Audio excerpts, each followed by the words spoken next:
Nelson. Here's a look at what's going on this week in the news. We begin with news from the Vatican. At Pope Francis's Angelus prayer on Sunday, he focused on the importance of the Eucharist and attending Mass.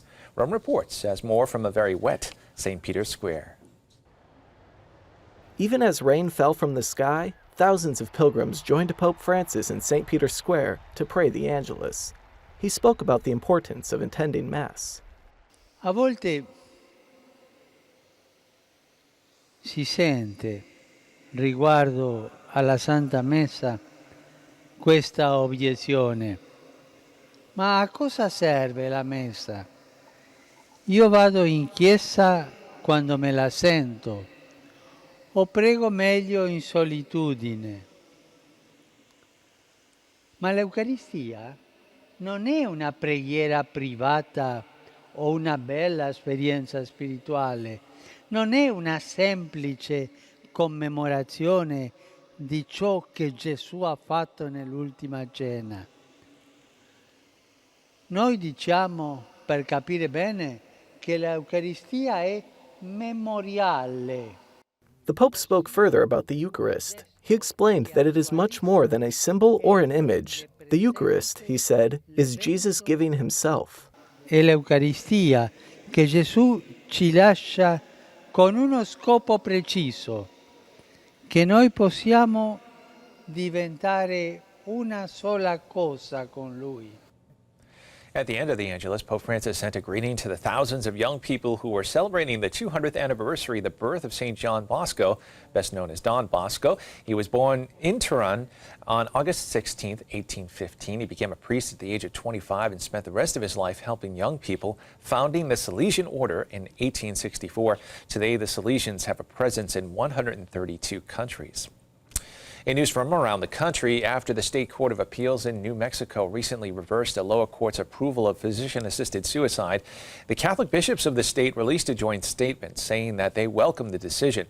In the statement, Archbishop John Wester of Santa Fe and Bishops James Wall of Gallup and Oscar Cantu of Las Cruces said the Catholic Church, given its long history of operating and sponsoring hospitals, ministering to those in pain and providing spiritual services to the dying, are in a unique position to shed light on the country's debate on assisted suicide and to offer insights that point to the dignity and sacredness of the dying process.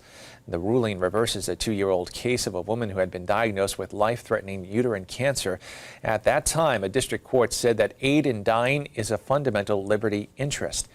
The plaintiffs in the original decision are expected to appeal to the U.S. Supreme Court. In news now from around the world, it has been a few days now since that devastating explosion at a chemical warehouse rocking the city of Tianjin in China. At least 114 people have been killed, hundreds more injured. According to UCAnews.com, Catholics who live in the area were quick to respond to the needs of the victims. The Diocesan Social Service Center helped line up 60 volunteers to assist the government's rescue and relief work. The volunteers donated drinking water, clothes, and other supplies to hospitals and temporary settlements for evacuees.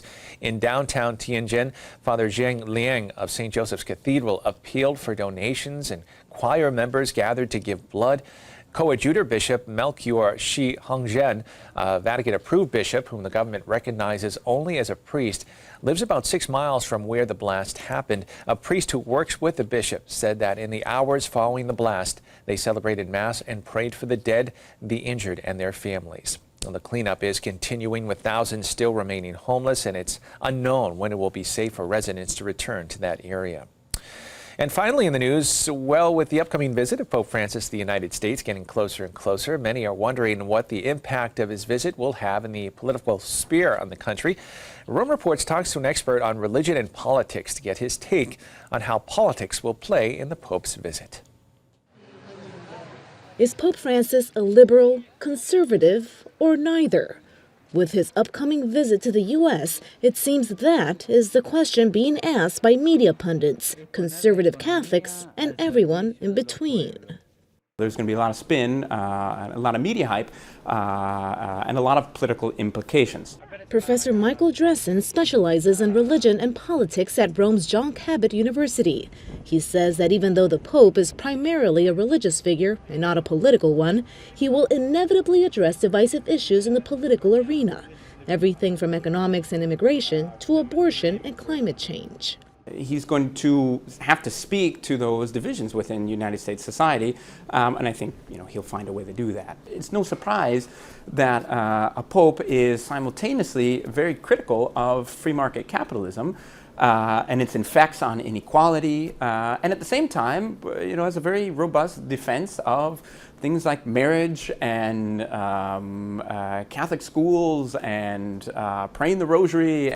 Despite the media hype, Professor Dressen says Americans can look back to Benedict XVI's visit in 2008, when the pontiff was considered too conservative. Now he says it seems like the opposite situation is taking place. Pope Benedict came, the Speaker of the House was a Catholic, but was a liberal Catholic who was pro-choice, right? And so a lot of people, again, made a lot of deal about Nancy Pelosi. She's going to be, the Pope's going to tell her off, and this is going to be a big scandal, and and a lot of. And in the end of the day, Nancy Pelosi, all the liberal Catholics lined up. They could not wait to meet Benedict. The Pope and the Church, he says, should not be limited to one political category. At the end of the day, he believes Americans will set their personal and political agenda on the back burner. People are going to let aside their political left-rightness on his visit and really just sort of take him in, I think. Americans will listen to what the Pope has to say during his visit, not as a liberal or a conservative, but as the head of the Catholic Church.